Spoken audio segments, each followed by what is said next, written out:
এখন আল্লাহ বলছেন শাহরু রমাদান, রোজার মাস। পরের আয়াত, এটি হচ্ছে কোরআনে রমজানের রোজা রাখা বিষয়ক একমাত্র আয়াত, একমাত্র এটি। আল্লাযী উনজিলা ফীহিল কুরআন। যখন আপনি রমজান মাসের কথা ভাবেন, প্রথম যে জিনিসটি আপনার মাথায় আসে তা হলো রোজা রাখা। আপনি যদি খাবারের কথা চিন্তা নাও করেন, আপনারা বলেন ভাই এই বছর রমজান তো গরমের মাঝে, কি যে হবে, আপনার মাথায় শুধু এই ধরনের চিন্তাই আসে। আল্লাহ কোরআনে বলছেন প্রথম যেই জিনিসটা রমজান শব্দ শুনলেই আপনার চিন্তা করার কথা ছিল তা হলো শাহরু রমাদান আল্লাযী উনজিলা ফীহিল কুরআন। আল্লাহ এটা বলেননি যে তাতে তিনি রোজা ফরজ করেছেন, বলেছেন আল্লাযী উনজিলা ফীহিল কুরআন, সেই মাস যাতে কোরআন নাজিল করা হয়েছিল। রমজান সেই মাস যাতে কোরআন নাজিল করা হয়েছিল। যেই কারণে রমজান একটি বিশেষ মাস, তা রোজা নয়। রমজান এই কারণেই বিশেষ, কারণ এই মাসে কোরআন নাজিল হয়েছিল। আল্লাহ এটাই আমাদের বলছেন, আল্লাহ এটাই আমাদের বলছেন। এখন আপনার নিজেকে প্রশ্ন করতে হবে, আপনি রমজানে রোজা রাখছেন কিন্তু আপনি কোরআন পড়ছেন না। আপনি রোজা রাখছেন কিন্তু পুরো 30 দিনে এক পাতা কোরআনও আপনি মুখস্থ করেননি। এক পাতা থাক, এমনকি আধা পাতাও নয়, এমনকি 2টা আয়াতও নয়, আপনি কোরআন থেকে কিছুই মুখস্থ করেননি। তাহলে আপনি কিভাবে বুঝবেন আল্লাহ আপনাকে কি বলছেন?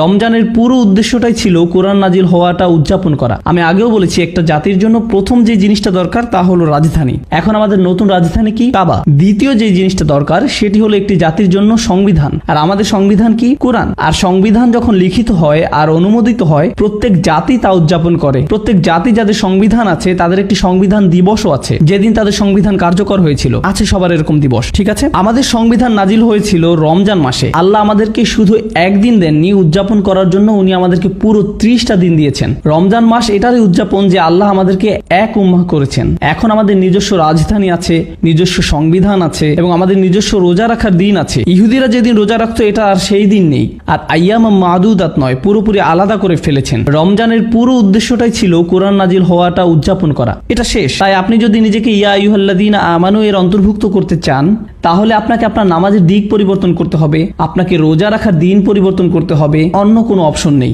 এর আগে বলা হয়েছিল ওয়ারকাউ মা'আর রাকিঈন, আপনাকে বলা হয়েছিল যারা রুকু করে তুমি তাদের মতো রুকু করো, এবং এতে তাদেরও কোনো সমস্যা ছিল না, কারণ তখনও রুকুর দিক একই ছিল। কিন্তু এখন এটা পরিবর্তন হয়ে গেছে। এই ফাঁকে আরেকটি কথা বলে রাখি, সম্প্রতি আমার একজন রেবাই বন্ধুর সাথে দেখা হয়েছিল টেক্সাসে। সে জুডিক স্টাডির একজন গবেষক। আমি তার সাথে মুসা আলাইহিস সালাম আরো নানান বিষয় নিয়ে কথা বলেছিলাম। আমি তাকে জিজ্ঞেস করলাম, তোমরা ইবাদত করো কিভাবে? তোমরা কি রুকু দাও? কারণ কোরআন ইহুদিদের সম্পর্কে বলেছে ওয়ারকাউ মা'আর রাকিঈন। আল্লাহ বলেননি ওয়াসজুদু মা'আস সাজিদিন, সাল্লু মা'আল মুসাল্লিন। কেন আল্লাহ ইহুদিদেরকে এটা বললেন? তাই আমি জিজ্ঞেস করলাম, তোমরা রুকু করো?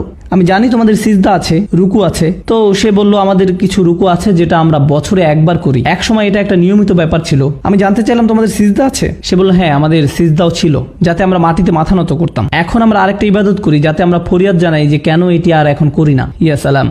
আমি এটা বানিয়ে বলছি না, সে আমাকে বলেছে, এটা একজন রেবাই আমাকে এটা বলেছে। অর্থাৎ তারা সিজদা জিনিসটা একদম হারিয়ে ফেলেছে, আর কিছু রুকু এখনো তারা করে। ওয়ারকাউ মা'আর রাকিঈন। সে আরো যেটা আমাকে বলেছিল তাহলে তাদের ইবাদতের শেষ ভাগটা হচ্ছে রুকু, মানে সিজদা আগে দেয় আর তারপরে রুকু দেয়। তার মানে তারা যদি সিজদা করে তাহলে আগে সিজদা করে তারপরে রুকুতে যায়। আল্লাহ মরিয়ম আলাইহিস সালামকে বলেছিলেন ওয়াসজুদি ওয়ারকাই, কারণ তাদের ইবাদতে সিজদা আগে আর রুকু পরে। যাই হোক, আমরা আবার আমাদের রমজানের বিষয়টাতে ফিরে আসি।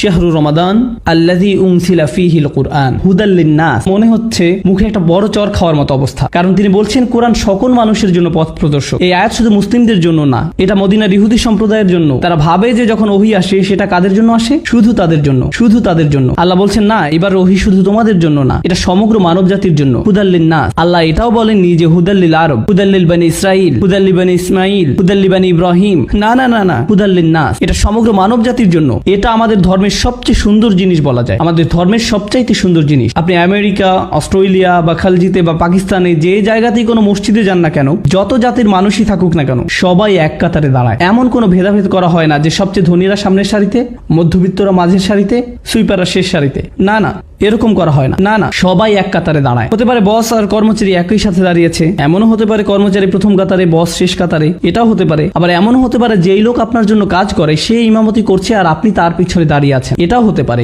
আল্লাহ এই দিক নির্দেশনা দিয়েছেন সবার জন্য। জানেন এর মানে কি? উনি সবাইকে এক সমান বানিয়েছেন কোরআনের মাধ্যমে, সালাত নামক প্রতিষ্ঠানের মাধ্যমে। আমরা তো রেসিস্ট হতে পারি না, কারণ আমাদের আছে সালাহ। আমাদের মাঝে জাত্যাভিমান থাকার কথা নয়।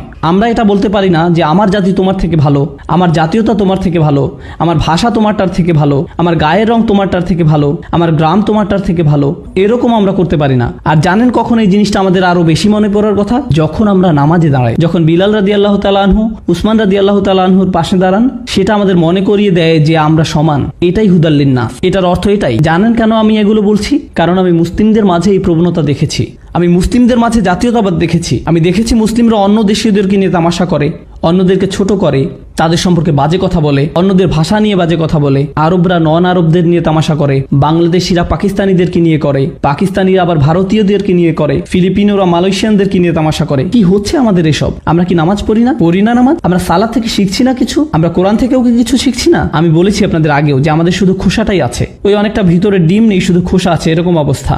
আমাদের ইসলাম অনেক সময় এরকম।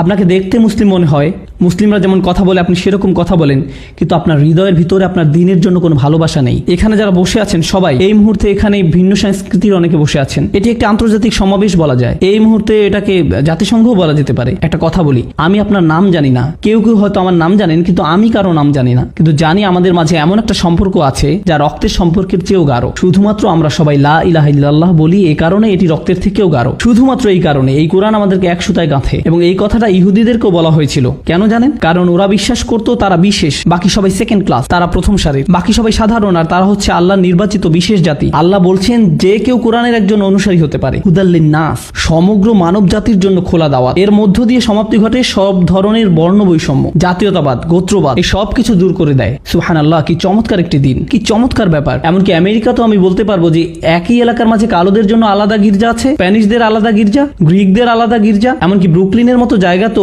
ভিন্ন ভিন্ন জাতির ভিন্ন ভিন্ন গির্জা আছে। আর আপনি একটা মসজিদে ঢুকে দেখবেন, দেখে মনে হবে সেখানে আন্তর্জাতিক সম্মেলন চলছে। বিভিন্ন জাতির মানুষ সব এক সারিতে দাঁড়ানো, এমনকি তারা কেউ কারো ভাষাও জানে না, কিন্তু তারা একসাথে নামাজ পড়ছে। কুরআনও আমাদেরকে একীভূত করে যখন আমরা সালাতে দাঁড়াই। কুরআন হুদাল্লিন নাস ওয়া বাইয়িনাতিম মিনাল হুদা, সুস্পষ্ট পথ নির্দেশ আর অন্যায় ও ন্যায়ের মাঝে পার্থক্য বিধানকারী। এই আয়াতটা তো রমজান নিয়ে হওয়ার কথা ছিল, তাই না? আন্নাহা বাদাআত বিকালিমাত শাহরু রমাদান, আয়াতটি শুরুই হয়েছে শাহরু রমাদান দিয়ে। অথচ এখন পর্যন্ত আল্লাহ কি বলেছেন? এই মাসে কুরআন নাজিল হয়েছিল যা আল্লাহর তরফ থেকে পথ প্রদর্শক।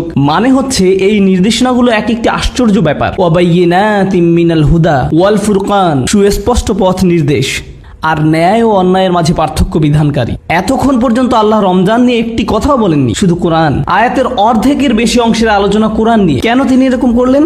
কারণ উনি এটা নিশ্চিত করতে চাচ্ছেন যে কোনো মুসলিম যেন এটা ভুলে না যায় যে রমজান হচ্ছে কোরআনেরই মাস, রমজান কোরআনেরই মাস, এটা হচ্ছে এই আশ্চর্য কিতাবের মাস।